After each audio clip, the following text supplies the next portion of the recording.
Okay, Brawlers. This is a bit different video. This is going to be a vlog looking at how I'm developing my solo variant for Super Fantasy Brawl.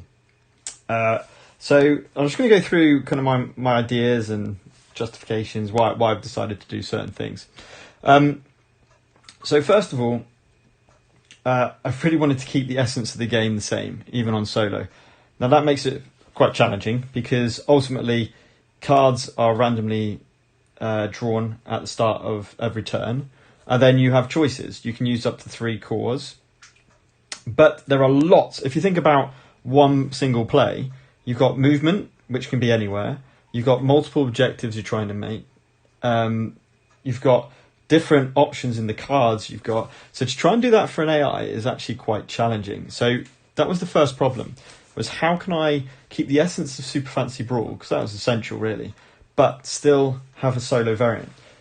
The next challenge was it needed to be competitive, it needed to be hard. We didn't want to make it too easy, it had to be difficult. So then I thought, okay, so I focused on the first 6 characters. And what I looked at was their cards. And I wanted to keep 3 cards. Now, there's a reason why Dugran's only hasn't got a yellow card, and I'll explain that in a second. But I went through the 6 core characters and looked at to see what was effectively what made them who they are. And then I thought about range. So I thought the only way to do this really is you need to think about objectives, but more importantly, they need to be kind of attacking and dislodging you from hitting objectives. And that's got to be their main thing. So with the idea of this, I started by just thinking, what are those abilities? And then distances away, that determined what core that would use, okay? But I came across a problem when I first started playtesting this, in the sense that, for example, because I randomly select the character, that's the first thing. So you need a D6 for this core. And then you basically got D3 would be ideal. But you're kind of counting this as a D3, a 3-sided dice, if you like. So 1 and 2 is Dugran, 3 and 4 is Goldar, 5 and 6 is Gwaine. And you react them 3 cores of magic, which you can't see, but your normal 3 cores of magic. Now, obviously, the Dugran's are kind of a one-off. I think all the other 5 characters I managed to get a red, a blue, and a yellow card that would actually synergize and would work. Oh, where did I put all my cards? So,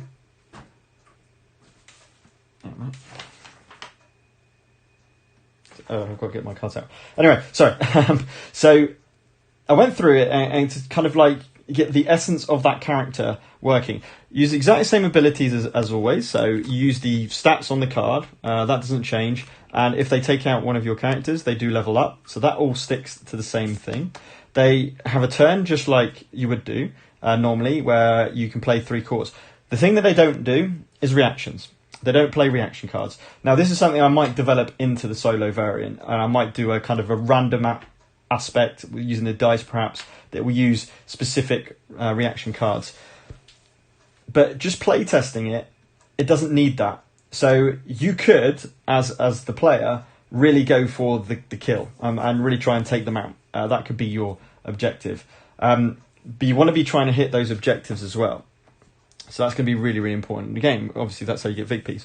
Still first to 5, and the first person to get 5 VPs, whether the AI or you, basically get the win. And the way it's going to work is how I'm going to develop this further. And I do need to... obviously, this is very initial stages. I just wanted to give you an idea of how I was thinking about the solo variant and my process through it, is that I can have player boards effectively with these. So a little bit like I've got here, as you can see here. So you've got the different ones, but you need conditions that those would be used, okay? And it is dependent on range. So range will determine what action each character plays, okay? So that's the idea. Now, so I immediately came across a stumbling block because one big part of the game is setup. and it's drafting, and it's deciding where you put your characters, deciding where you put traps and everything else. So again, that's randomly decided. However, first player always goes first, so the player always goes first, and the AI always goes second. Okay, so that's the first ruling. So the challenge track will always move on after the AI, and at the moment. How you do the traps, so first of all, it's the challenge deck, okay? So you follow the same setup as normal. So you get your challenge cards, and you get 2 challenge cards. So control the destruction area is the scoring one. At least 2 of your champions are leveled up is the unscoring one. Okay, so that's done. Then, because it's controlling the red zone, you would think, right, okay, now I'm going to place, because I'm going first, I'm going to place my traps where I want. That's not how this will work. What it does is you roll the dice, and then you put 2 traps, and it's from left to right. 1, 2 over here, 3, 4, 5, 6. So you put the opponent, sorry, on this side. So you put the opponent puts the traps first in your section, okay? Then you have to mirror those traps. You don't get a choice of where you put them. No, you do get a choice. Sorry, you get a choice. So first of all, I would, being first player, I get to place my trap. So I'm also going to go on the red. And then as the yellow is closer to their deployment zone, I'll place it there. Then you roll the dice. So 1, so 1's going here, and 3, and 1's going here. So that's randomly decided, okay? So first of all, the traps are randomly decided. Now you get deployment. The way deployment works is you have to deploy on the far deployment areas and the middle area. You're not allowed to clump your characters up, okay? So you have to place it on like that. And then randomly it's chosen for the other player. Okay, so I'm first player. I need to decide first. Oh, draw your cards first. That would help. And stupidly, I've not actually got my deck out yet. And the idea of this is to try and make it as thematic as possible, was the plan. So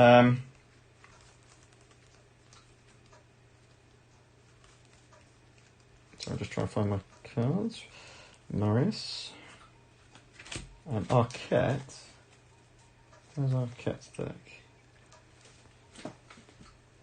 I just need Arquette's cards. So bear with me 2 seconds. So yeah, so I still wanted you to choose a team and all the rest of it. Oh, there's Arquette's.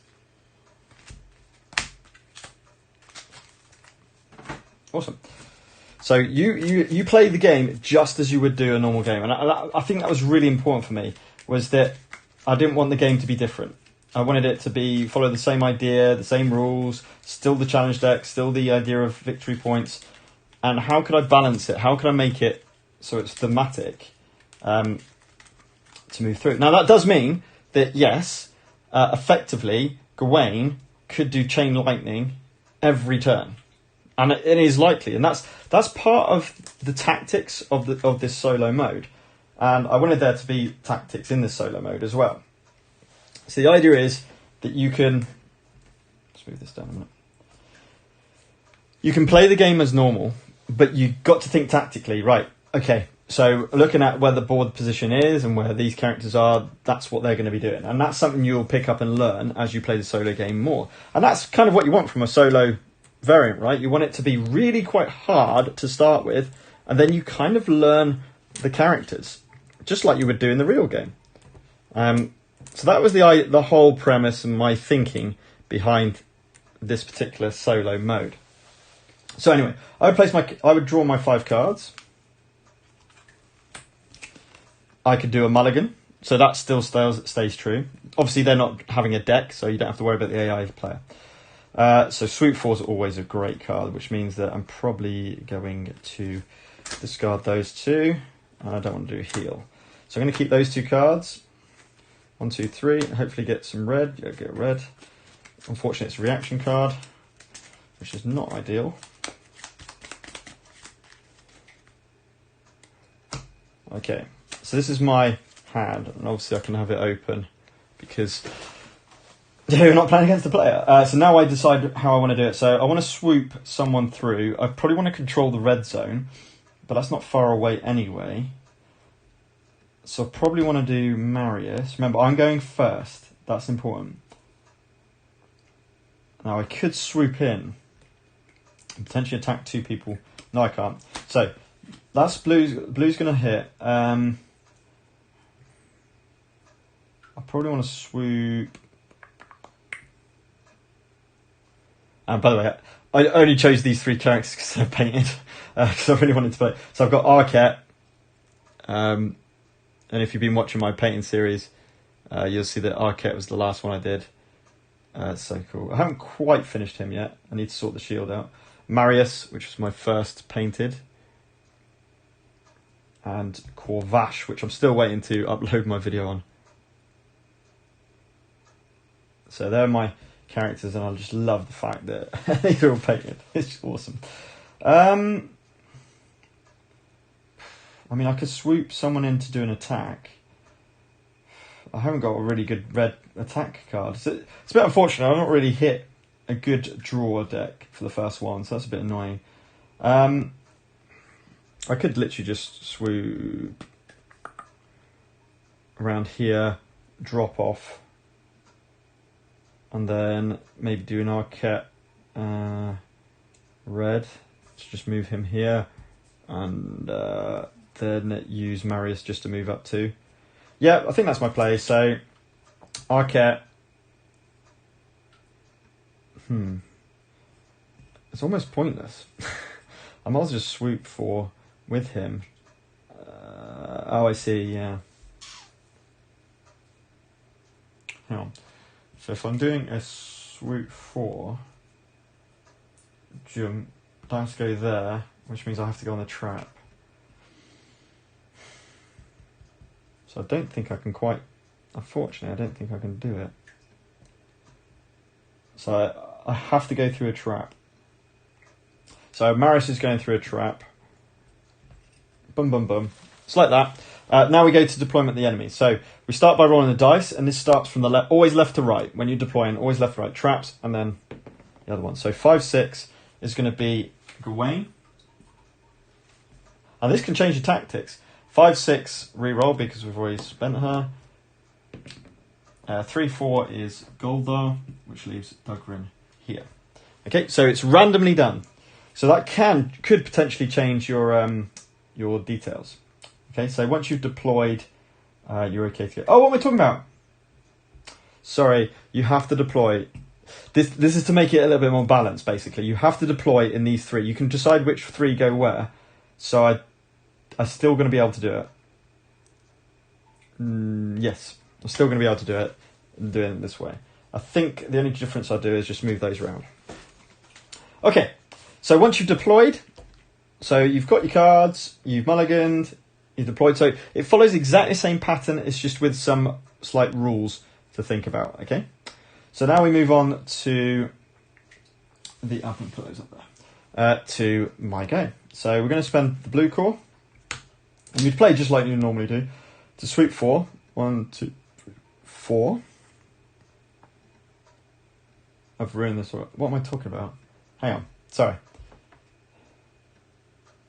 I can't do it, can I? Yes, I can. Yes, I can. Sorry. Pretend like I know what I'm doing. So, sweep 4, and that's what happens. Then I'm going to spend basically a yellow and a red to move him up 2 and move Marius up 2, taking on this, doing 2 points of damage. Marius, of course, wants to be bloodied. And then we need to place a new trap hex. I'll place it over there. And that one gets shuffled in. And that would be my go. So then we move over to the enemy's go. So how does it work? Roll the dice. 1, 2, 1, 2, it's Dugrin will activate. 3, 4, Goldar. 5, 6 will be Gawain. And you can sort the kind of the distances. So the only difference will be is I'd make what I'm thinking is a little player board that would sit like here, and it would have the ranges and the cards, and then you can kind of basically just grab that card and then see what it does. You just follow the card. So it's going to be Dugrin.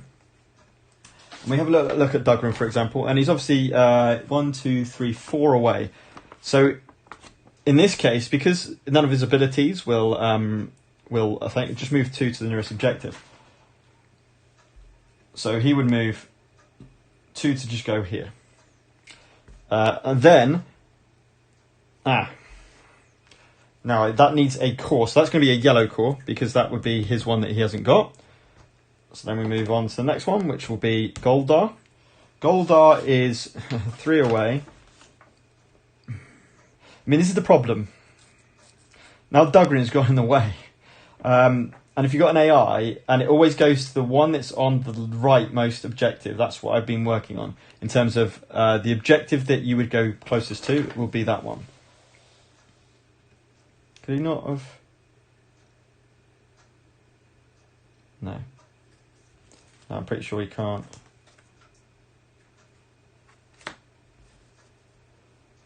Move 1, -2. There's no reason why you couldn't have done a shield slam, actually. No, that's 3 away. Move 1, -2. So that should be 5+ away. So actually, he won't do that. He'll do a shield slam. So they do go through traps in this AI. So he'll do a shield slam. So he moves 1 and then dashes 2 to be able to get in it. And he does go through a root. So he actually stays here. So you hit a root trap. Replace it on.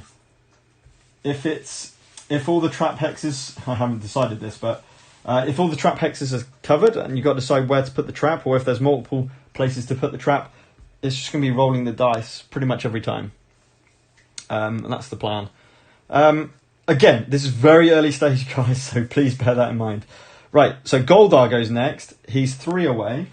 And Goldar, if he's 3 away, will do 2+, Harpoon Strike. So he's going to do Harpoon Strike. Now I know that this is potentially going to give you 2 VPs, and this is why I need to do that. So he would move 1 to be within range, and by the way, they target the one who's taken the most health, or who has the least health remaining. Sorry, but as long as they can do it. So from there, he could have done Corvash.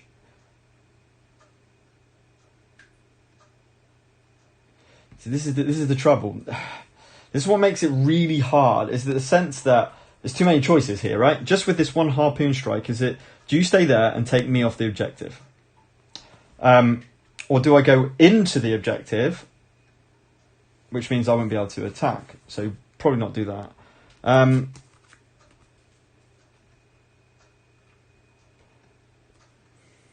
Yeah, I've got to figure out this a little bit better, because actually, we've used the yellow core, we're going to use the blue core, and I do need to change this around, because this would make a lot more sense if he moves up 2, and then he's going to do 1 damage attack on Arquette. I didn't draw 5 cards, so that's a good start from me. I do have reaction, but then I'll be getting rid of this bloodied one. With Corvash, which I could be doing. Oh, Chomp's going to look real nice. I mean, it does 2 unblockable damage. It's quite nice. Yeah, I think. So I'm going to react. So you can react as a player, just like the normal game. And I'm going to be using Marius's reaction. So,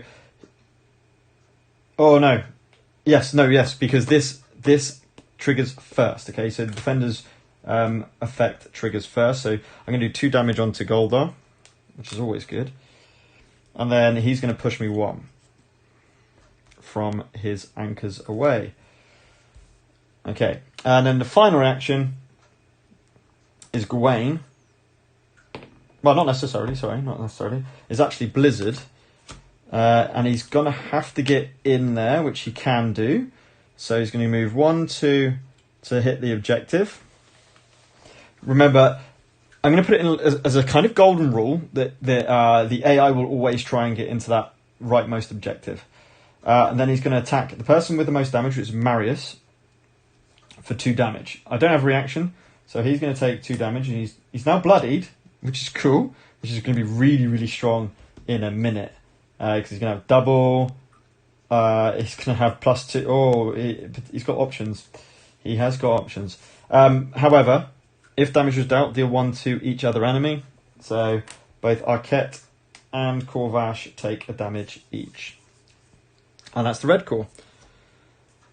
So we used yellow, red, and blue for the AI. And that's the end of that. So we move the objective tracks on. And our new objective, just like you would do a normal game, control the manipulation area. Refresh the cores. Nothing to draw for them. And then we're back to us with our red and blue core. So, this suddenly turned. Have we got a bit of push or pull? No, we haven't. I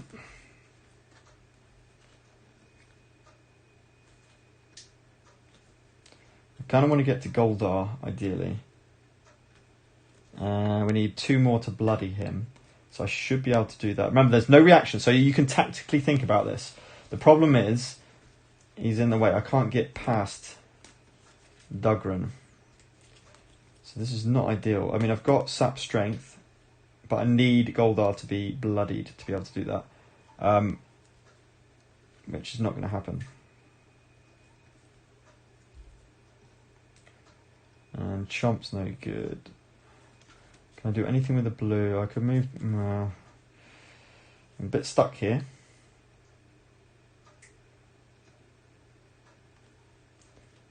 I can move 1 and then dash 2.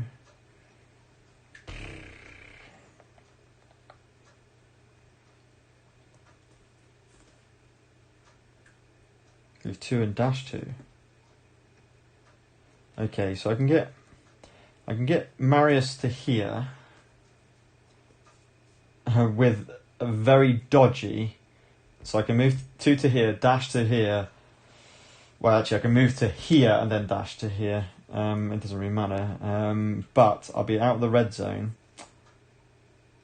which doesn't sound ideal.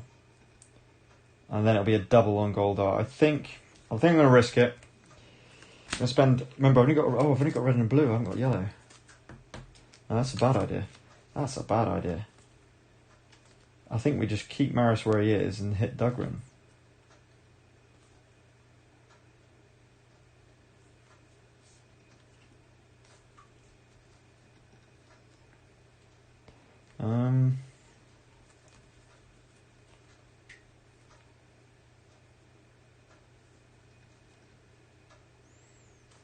I should hit him for 2. Yeah, I think I'm going to spend that. I'm going to stay where I am and hit him for 2. So that, again, can't block against it. So it's 2 damage on Dugran. Then my blue core.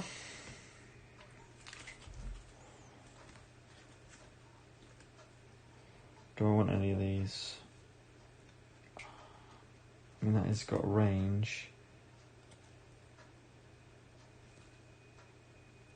Chomp could work. Chomp could be good. I'm very wary of the amount of red cards. It's quite even, actually. No, I'm going to move 2. No, I'm not. I'm going to move 1 and plan 1. I'm going to plan Chop. So I'm going to move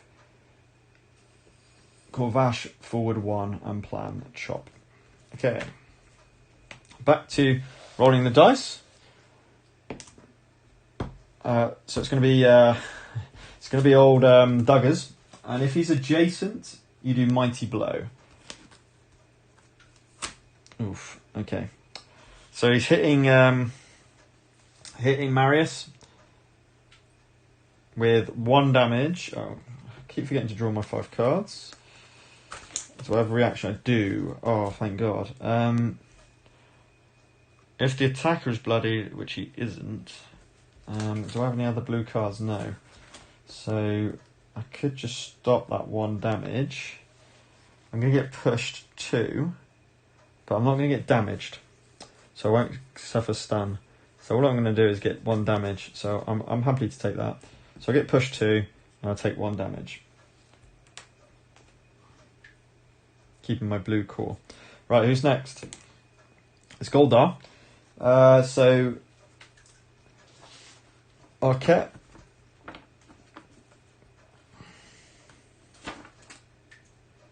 So it looks like it's going to be... sorry, the Mighty Blow was blue. So it's going to be red or yellow. So it's going to be red, which is Harpoon Strike now. He's going to try and take out... So 1, 2 over to here. Remember, targeting the one who's got the most damage, which is Marius, if possible, which he can do. Within 2, for 1 damage, with pull 2. So I'm going to have to use my blue core now to get the defense. So I don't take the 1, but I get pulled 1, and then I take 1 unblockable. So he has 1 health left with a red core. So effectively, because they are meeting this objective now, and I've got a red core. Oh no, that was a red. Sorry, I've got a yellow core left. Sorry. 4. Now 4 for yellow is Mihati, so he won't do that, because that's Mihati's only triggers if it's the first card, which says on the player board. So automatically we go to Chain Lightning, which will do the same effect effectively. So Chain Lightning, she needs to be in range, so she's going to hit Corvash, so she's not going to move. And Corvash takes 3, and then do 2 hexes away, which is going to take Marius out. So Marius is taken out. Gawain levels up. First victory point to the AI. And that's 3 actions, 3 cores. And that's the enemy's turn. So let's move on to the next objective. And have 2 or more adjacent to the yellow Rigel statue. Okay. Right, we gotta get back on them there. So unfortunately I've lost Marius. I've got yellow and red, so I can return a red card back to my hand. Shame I didn't have that as a... but unfortunately the red cards I've got are pretty poor, so unless I use a red first to do something. I mean, Halaf not the Fury is so good. I'm gonna have to... He can get in. 1, 2, 3. Arquette can get into the red zone. They're stopping them. Although manipulation sounds like quite a good idea as well. There's nothing I can do to help that. So we can push 2.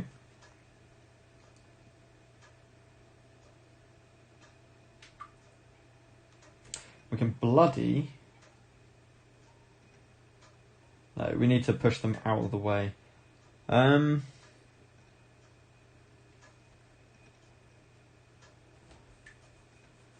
Yeah. We're gonna have to go round first and then do it. 1, 2, 3.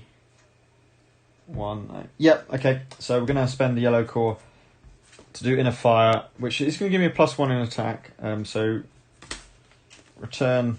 It doesn't matter. I'm just going to discard it straight away. Return something from your hand. Then move 3, 1, 2, and then we're going to move into the. Being careful of the miniatures here. And we're going to go into the red zone. Then we're going to spend the red core to do Wingstorm. Not going to move, but target Goldar to push 2. Push him out the way. Oh, sorry, it does 2 damage first. Goldar's got 1 health, so he takes 1 damage and then push 2. And that's the end of that. So 1, 2, 3, 4 cards. Let's give him a shuffle. Refresh cores. Okay, so Goldar's down to 3 health. We've secured the red zone. I'm worried about the fact that he's got the objective out there, 2 of your champions leveled up, which could certainly happen. We've got Chop again, which is always good. We've got blue. Place Marius adjacent to an enemy. Each bloody enemy adjacent to him suffers stun. That could work. Potentially. Right, anyway. Here's go. Roll dice. It's going to be Dugrin. Dugrin is 2 away, which says Blizzard. So this is going to be a red core. It's going to move adjacent, keeping that objective still open, and he's going to do 2 damage onto Arquette. I can't do anything about that, so I take 1 damage, and then 1 damage on each of the others. Okay. Goldar. Goldar's 2 away, or 3 away. So it's not yellow, so he's going to be doing Anchors Away, because that's the only one he can do. Moving... Oh. No, he's not. Okay, because he can't... Anchors Away won't get him adjacent. He's literally just going to move 2 to the closest objective. And finally, Goldar again. So he will go into... sorry, that was a yellow core. And then the blue core will be Anchors Away. He will have to move into the Trap Hex, which does 2 damage.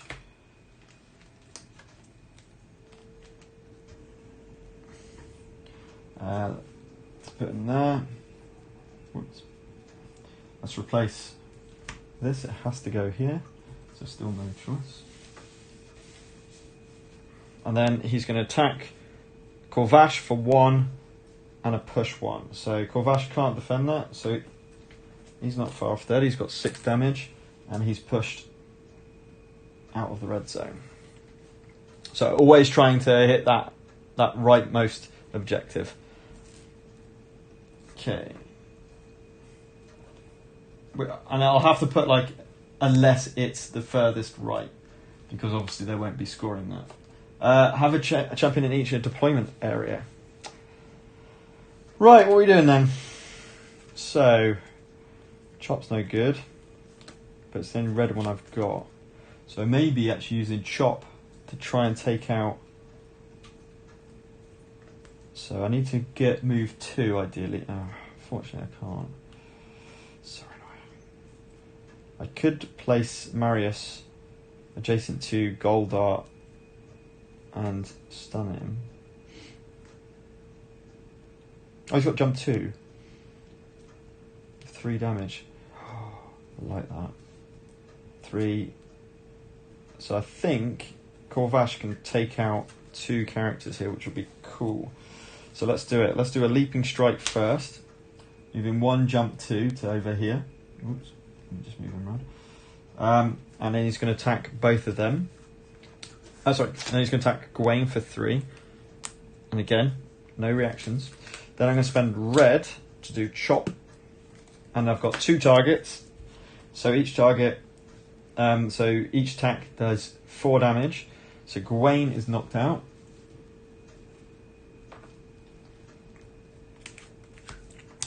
And so is Goldar. 3 damage, just by 1.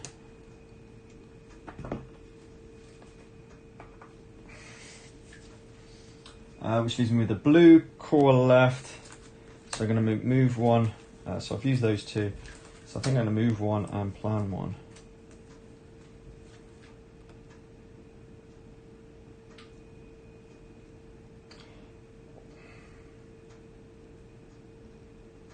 I don't think I can use this to bring him onto the board. He has to be on the board to play his card. So I'm just going to use blue to...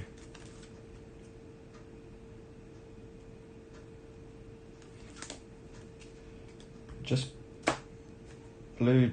Do I want that one? No. It's just to move to here. Ready to take on the next players. So that's my turn over. But you'll see that I think he's about to come back against me. So he doesn't meet any objectives. Dugrin's going to go with Mighty Blow because he's adjacent to Arquette.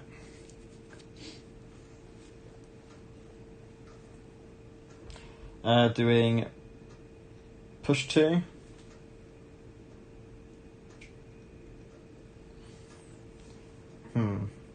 See, nah, I mean, that's a real suboptimal play. I know with an AI, this is why that's why I need to work on it. It's just giving you an idea of what I'm thinking and how I'm thinking of doing it.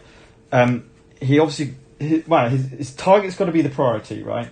Target's got to be a priority, and then if it's possible. So target's Corvash, the priority. He can move to, so he's going to do Blizzard, because that makes the most sense in terms of for target priority. So he's going to move 2. He's going to attack Corvash for 2. Now, do I have a reaction? Yes, I do. I have 2 reactions. So I'm going to have to use my blue reaction to stop that attack. So that's Blizzard.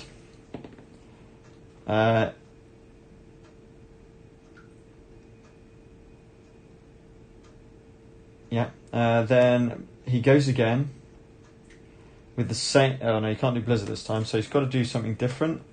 So he's going to do a blue with a mighty blow. Stay where he is. Attack Corvash for 1.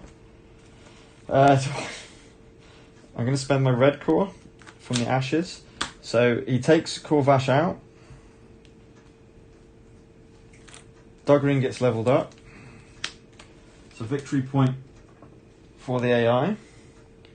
And then the reaction of me is I come back adjacent. So I'm going to place my guy here. So I'm not in damaging things in direct light. So I've only got a yellow core for next turn. Final activation is Goldar.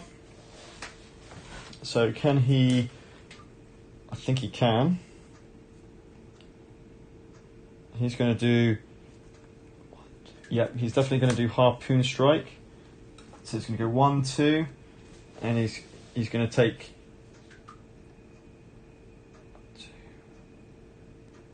No. This is hard. This is hard. So Arquette is the target. Arquette is the target. But how's this going to work? 1, 2, or do damage?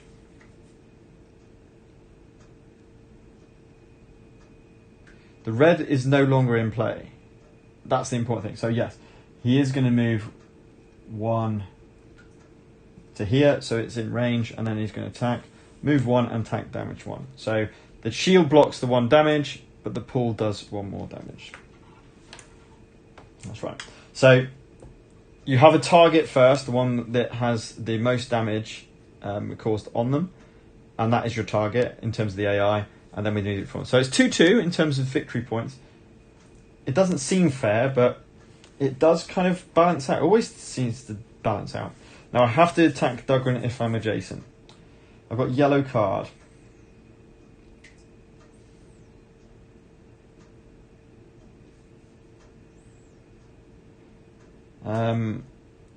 Oh, sorry, hang on, we've got to advance the track first. So off goes control the destruction area, and on comes control the yellow area. So I've got to try and think about maybe controlling the move 1.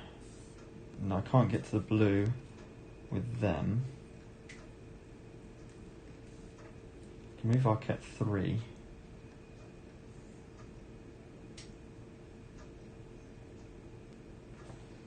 Move a red card. Oh, I do like Chop. Chop's huge. I think we're going to spend the yellow to do Arquette's 3. 1, 2, 3. And get him out of the way. And return... oh, no, I can't. No, that's pointless. That's pointless. That is pointless. No, I'm just going to get Marius on. I'm going to move him 2 to here. Actually, no, I'm going to move him onto the trap and do 2 damage on him. I need to try and get him bloodied. And I'm going to place the trap here. So you, as the player, you get to decide everything you want. But the AI follows a very specific pattern. Which is, oh, that's nice. That could potentially do some damage, especially against Dugrin. And then Corvash can take him out, perhaps. Have we got some things that help against Bloodied? Please tell me I've got some. Yes, I've got a 4-strike attack. Nice. Oh, and I can move, manipulate. I've got a bit of actions next turn. Okay, do they score? I don't believe so. I hope not.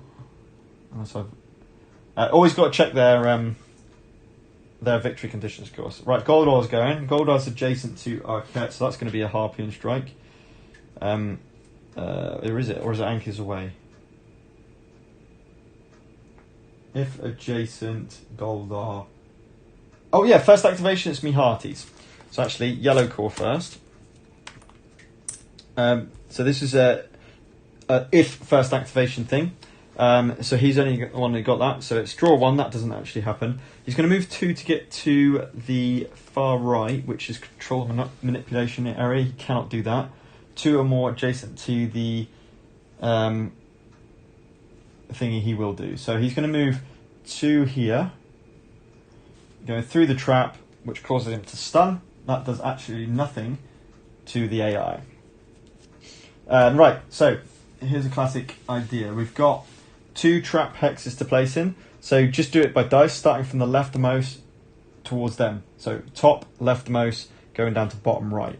So 1, 2, 3, 4, 5, 6. And it goes down to there. Everything's random in this game with the AI. So that was me Hearties, and just remember +1/+1 to all his allies. So we're going in Corvain. This is going to be brutal. It looks like the good news is it looks like it's just going to be Arquette. Now, it would normally be where has she gone? So she's a bit unique. We've used yellow, so she can't do Chain Lightning. So it's either Ignite or oh man, this could be brutal. Who's got the most damage? Arquette's got the most. Arquette's the target. It needs to be 3 or 5. So yes, she can get on the board. She can attack and she can cause push. So she's going to do red Flame Spear. She comes on the board. 1 to make sure it's in target range, which it is. It's going in for 4 damage. I could do 2 damage on Arquette, which will be quite fun. But then I'm stopping using Sap Strength, which will be quite important, I think. So Arquette's going to take 3 damage, 4 damage in this. Oh, he's out. Arquette is out. So I am going to use the Yellow Core to react. I'm going to do 2 damage onto Goldar. But I am taken out because it's going to be a +1 from me Hearties. So 4. With a push 1, which pushed me against Goldar. So that's going to be a 4 net attack. So Arquette's out. Gawain levels up again. Victory point to the AI. And that was the second attack. So 1 blue core left. And it's going to be her Ignite. So can she get to Marius? Yes, she can. Can she get to an objective? She can't get to blue. Oh, yes, she can. And she can get blue. So 1, 2, 3 because of Goldar's me Hearties. And then attacking for 3 onto Marius, which has already taken 2 damage, so he's the next target. So 3 damage on... I can't defend it, so that takes him bloodied, at least, so that's quite nice. But pretty brutal from the AI. Awesome. Well, not really. So the AI winning 3-2 at the moment. Okay. I've got to do something here. I need to take out some characters. So Goldar's... I've got push 2. Or Gawain. Oh, there's 2. Oh, man! I've got to be really careful because they got... Oh, no. That was their go, wasn't it? So 2 level characters. So thank God that's gone. And the next one is... Have 2 or more champions adjacent to Esme statues. So, funny enough, with Goldar in the yellow zone, he's controlling the yellow area. with Gawain in the blue zone. She's controlling the blue area. I only have red and a blue left to play with. Wow. Okay, so I have got the swoop. But then I'm not on the board. Oh no, this is not good.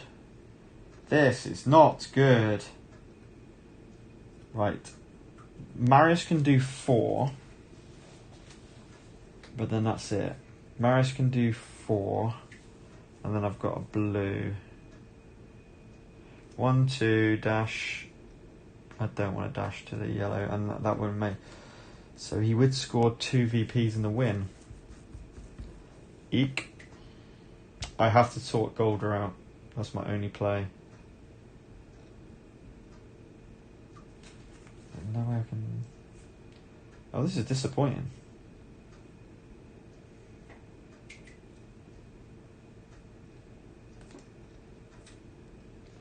I'm 1 away. And it's not worth... No. This is brutal. This has not gone well. I have to either get in the yellow zone or take him out. So, oh, this is really disappointing.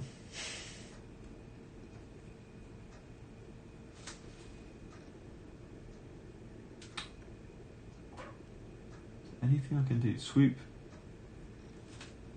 1, 2. So I'm looking at take flight to get rid of Goldar. There's no traps to set. I can't get up here, which would be ideal. I'm literally going to have to spend the red core to move. This is so disappointing. 1, 2, 3. 1, 2, 1, 2, 3, 4, and then yes. So that makes sense. So red core just to do standard 2 action, then the blue core to take flight, swoop 4, which takes me to here, and then place him here. That works. I mean, it's going to be 1 away, and Marius is going to be the target, and he's going to die, I think. So I ain't going to win this one, but I'm pretty happy with how close it is. Right, here we go. So he scores the 1 for... I haven't quite painted up my trophies yet. 1 for Gawain controlling the blue area. I thought we had that done. Let's see who's going to go, and it is Gawain. And Gawain, he's got 3 lovely cores left. So Marius is the target. What's the best damaging 1? So it's going to be either Chain Lightning or Flame Spear. She doesn't want to be in blue, although Duggan can come up and take the blue statue for the 1. So if we can take... to be honest, he just needs to take Marius out, and it's a game win. Well, let's see what we're going to get. That's my 3 cards. I need the reaction. Not Arquettes. I need big. So I think I have to get Corvash's is my only play. I have no reactions, so it's going to be game over. It doesn't matter in this case. It'll probably do the splash damage. So she stays where she is. She does 3 damage onto Marius. I can't defend it. Takes Marius out. And that ends the game.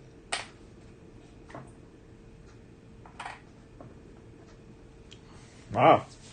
Okay. So that's, in its very early current state, that's my idea of the AI. A kind of using all the same mechanics as the normal game. Trying to keep their theme using their cards. Obviously, I don't want to change any of that. But without having the random element and having too many choices of drawing cards from a deck and deciding from that. Anything which is randomly chosen is using a dice. So 1 dice is all you need, 1 die. The idea is kind of top left to bottom right is kind of to place things in general, apart from traps, which is random, of course. No reaction, so it's more tactical against the AI. So you're thinking about, right, how can we kind of take those objectives but still manipulate and maybe have an idea. And I think as I play this more, I'll get some more ideas about that. Now, I didn't have the strongest. It's an okay team. It's not a bad team. We are playing with perhaps arguably the worst character in the game, Marius. So I think if I switch Marius out for like a Sulker or someone's got, or Lorelei, or someone who's got a little bit more support, that might be better. But I've got 2 victory points, and that'll kind of be the scoring system, right? Is how far do you do? And then it could be like if you got 4 victory, if the AI wins and you get 4 victory points, it's a close win. If you get down to 3, it's an average loss. Sorry, a close loss, close defeat. Then it's average defeat. Then it's a bad defeat, and then it's like I don't know, some kind of scaling linked to how many VPs you've got. If you win 5-4, it's a narrow win. If you win 5-3, it's a decisive win. If you win 5-2, it's a kind of like a good win. 5-1 could be a destroying win or something like that, and then 5-0 could be too easy or something. I don't know. I'll have a scoring system linked to the difference between the victory points, obviously. Now, I do want it to be hard. I want it to be challenging. So what I'm feeling at the moment is it has enough challenge. Yeah, of course, they're going to be trying to damage you. They're trying to take you out. The AI is trying to take you out. However, they will be as well moving towards objectives and try and take objectives as well. So this is it in its very early stages, but it's fun. You still get the essence of playing the game properly, of like Super Fantasy Brawl, but there's it certainly needs some more playthroughs and it needs some tweaking and some aspects. I'm very skeptical about making the AI even harder with reactions, but I need to be trying some different teams out and seeing how they play. So what I might go next is like a Shazal, Corvash, and Lorelei or something like that. It's just like a really strong team, and see how that fares against the AI. Can I actually win? I think is part of the reason. Now, how you choose the 3 AI players is I've just gone for a kind of like quite a mixed team. So we've got obviously Dugran, who's a tank. We've got Goldar, who's a good utility, who's got damage, a bit of everything, and then we've also got the glass cannon, who's got all the group for yeah. Well,